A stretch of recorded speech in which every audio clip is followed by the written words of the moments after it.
물고기의 영상툰. 뭐? 혼전 임신? 아이고 머리야. 아빠, 그래도 저 취직은 했으니 앞으로 열심히 돈 벌면서 잘 살아볼게요. 처음에만 지원 좀 해주시면 정말 열심히 잘 살 테니까 제발 저희 좀 도와주세요. 저희 오빠는 졸업하자마자 혼전 임신으로 결혼을 하게 되었습니다.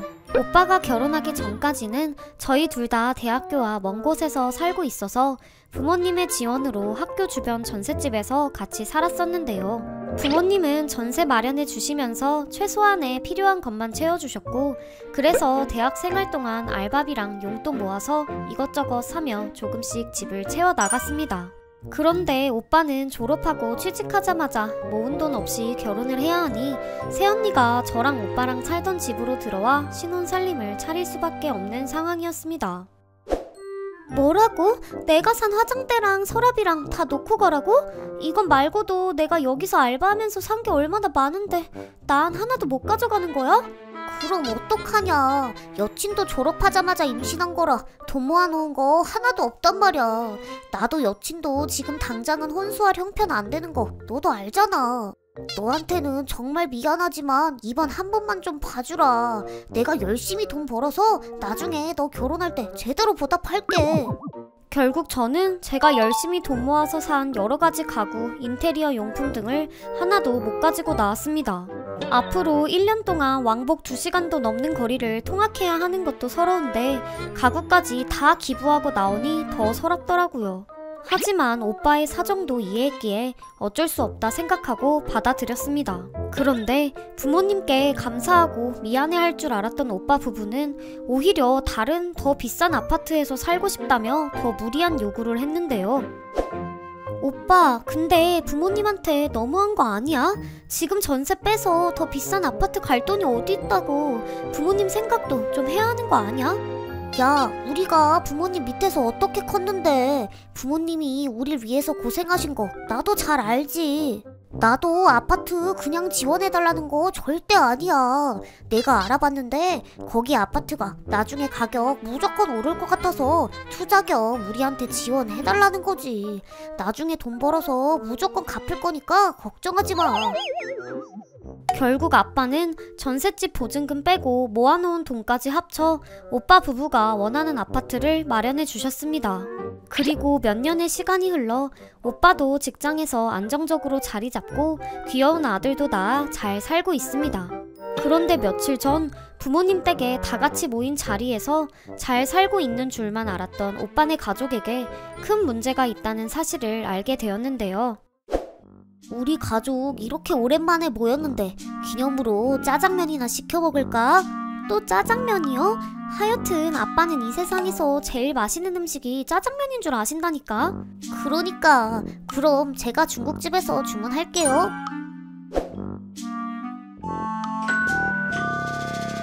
오예, 짜장면 왔다. 안녕하세요, 짜장면 배달 왔습니다. 네, 안녕하세요. 우리 꼬마 손님도 있었네. 안녕.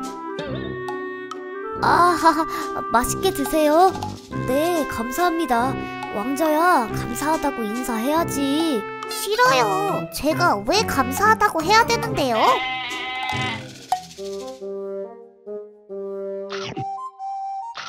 얘들아, 근데 아까 왕자 말이다. 내가 이 얘기는 꼭 해야 할 것 같아서 하는 말인데 대체 애를 어떻게 가르쳤길래 어른한테 인사 하나 못하냐? 인사하는 거 안 가르쳤냐? 인사요? 왕자 평소에 인사 잘하는데? 인사하는 거 당연히 가르쳤죠, 아버님. 근데 솔직히 여러 번 볼 사람도 아니고 그냥 배달일 하는 사람이 인사하는 건데 어차피 배달비도 다 지불한 거라 뭐 그렇게까지 고마워할 게 있나요?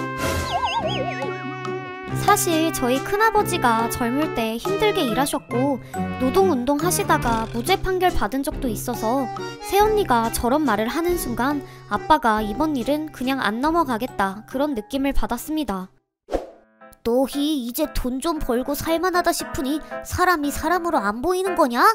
너네가 배달비를 지불해도 배달일 하겠다고 나서는 사람이 없으면 이렇게 집에서 편하게 짜장면 못 먹는 거야. 에이, 요즘 배달일 하겠다는 사람이 얼마나 많은데 그럴 일은 없어요, 아빠. 내가 지금 무슨 말을 하려고 하는지 전혀 모르는 것 같네. 요즘 같은 고물가 시대에 집 하나 못 구해서 다들 난리인데 너희는 결혼하고 시작할 때부터 집 해주니까 아주 좋더냐?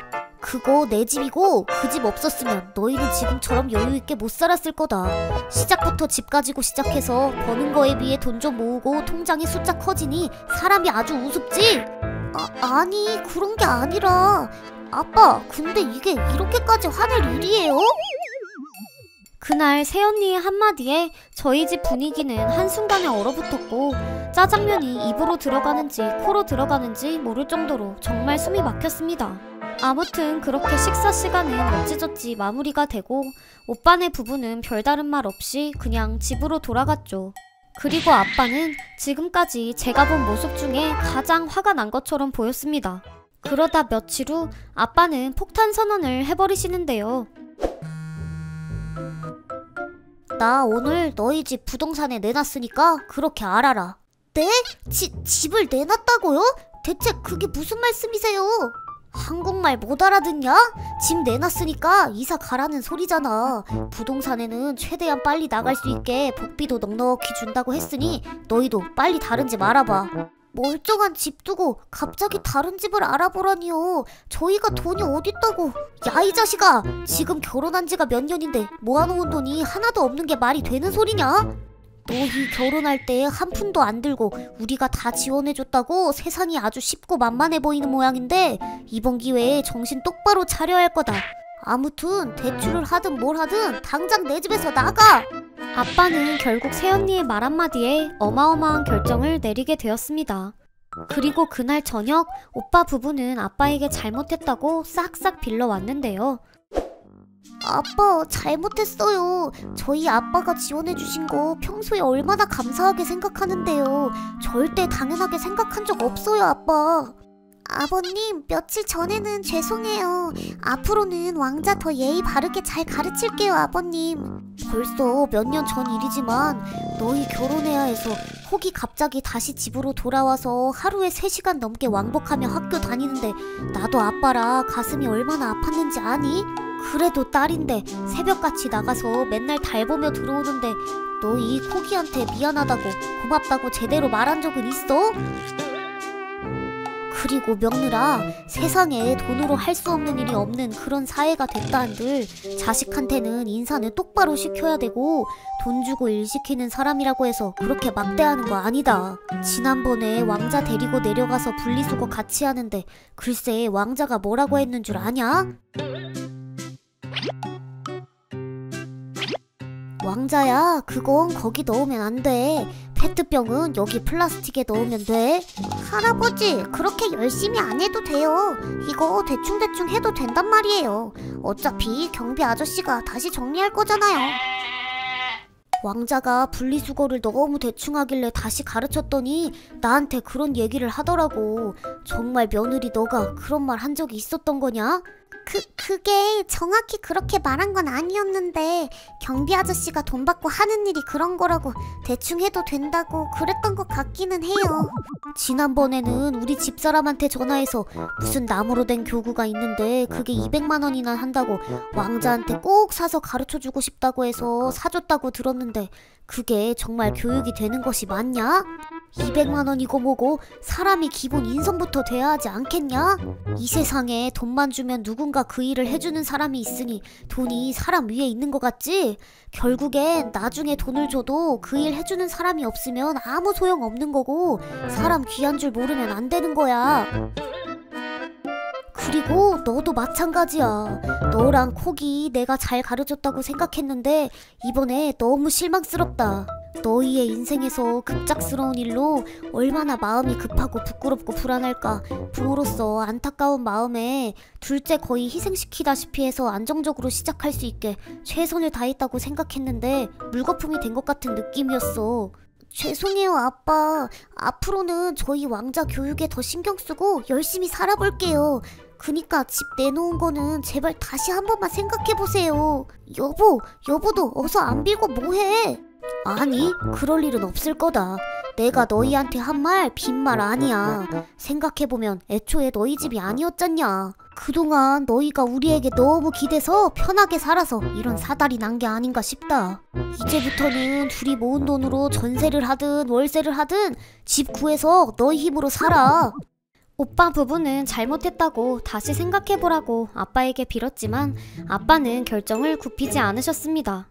결국 몇 달 후에 오빠는 거의 풀대출로 전셋집을 구해 나갔습니다. 사실 이번에 오빠네 부부를 오랜만에 만난 거였는데 조카의 버릇없는 태도에 정말 놀랐고, 오빠가 결혼한 지 시간이 많이 지났는데도 아직까지 모아놓은 돈이 거의 없다는 거에 또 한 번 놀랐네요. 어렸을 때부터 아빠가 저희 바르게 키우려고 다소 엄하게 하시고 항상 솔선수범하셨기에 오빠랑 저는 아빠를 참 많이 존경해 왔는데요. 그랬던 오빠가 지금은 많이 바뀐 것 같아 한편으로는 안타깝고 씁쓸하기도 합니다.